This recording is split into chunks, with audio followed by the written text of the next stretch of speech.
Some things, Ivan, you describe very well and satirically. For example, the birth of Jesus, the Son of God. But in short, instead of describing his birth, you should describe the nonsense that was said about all this. Otherwise, your account seems to suggest that he really was born. Please excuse me for presuming to speak to you without introduction, but the subject of your learned discussion is so interesting that... May I join you?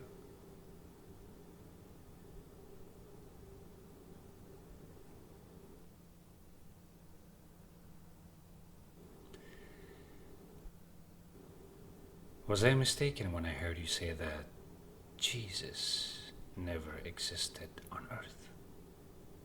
No, you're not mistaken. That's exactly what I said. Oh, how interesting. And do you agree with your friend? 100%. Astonishing. Excuse my persistence, but did I understand you to say that you don't believe in God either? I swear, I won't tell anyone. That's right.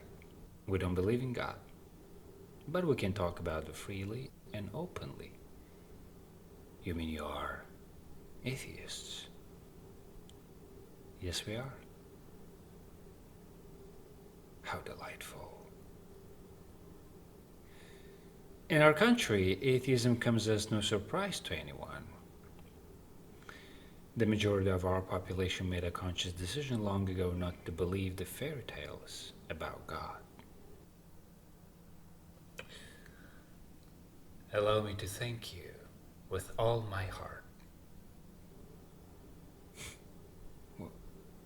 What are you thanking for? For very important information that I, as a traveler, find extraordinarily interesting. But may I ask, what do you make of the proofs of God's existence? Of which, as you know, there are 5. Alas, all of those proofs are worthless, and mankind has long since consigned them to oblivion. Surely you would agree that reason dictates there can be no proof of God's existence. Bravo. Bravo. You've said just what that restless old sage Emmanuel said about this very same subject. But here's the rub. He completely demolished all 5 proofs, and then in a seeming display of self-mockery, he constructed a 6th proof, all his own. Kant's proof is also unconvincing. This guy Kant ought to get 3 years in prison for proofs like that. Ivan. Precisely so. Precisely so.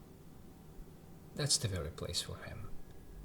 As I told him that time at breakfast, as you please, Professor, but you have contrived something totally absurd. True, it may be clever, but it is totally incomprehensible. People will laugh at you. At breakfast? With Kant? What kind of nonsense is this? However, but this is what disturbs me. If there is no God, then the question is, who's in control of man's life and the whole order of things on earth? Man himself in control. I'm sorry, but in order to be in control, you have to have a definite plan for at least a reasonable period of time.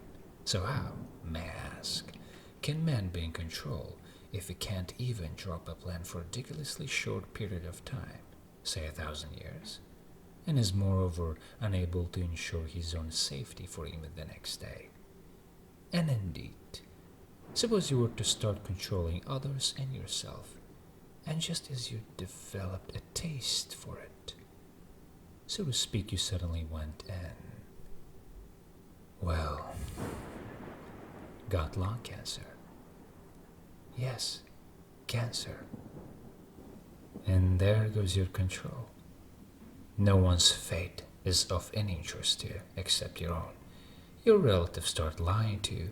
You, sensing that something is wrong, run to learned physicians, then to quacks, and maybe even to fortune tellers in the end. And going to any of them is pointless, as you well know. And it all ends tragically. That same fella, who not so long ago supposed that he was in control of something, ends up lying stiff in a wooden box. And those present, realizing that he's no longer good for anything, cremate him in an oven. Would you really say that that's an example he's control over himself? Wouldn't it be more correct to say that somebody other than himself is in control?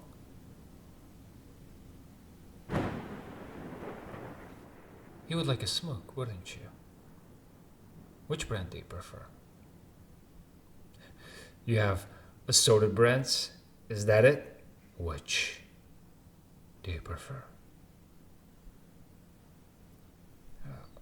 How about our brand?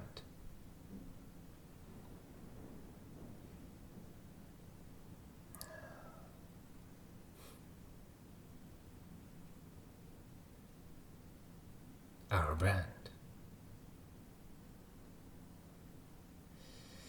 Yes, man is mortal. No one would deny that. But the point is, yes, man is mortal. But that isn't so bad. What's bad is that sometimes he is unexpectedly mortal. That's the rub.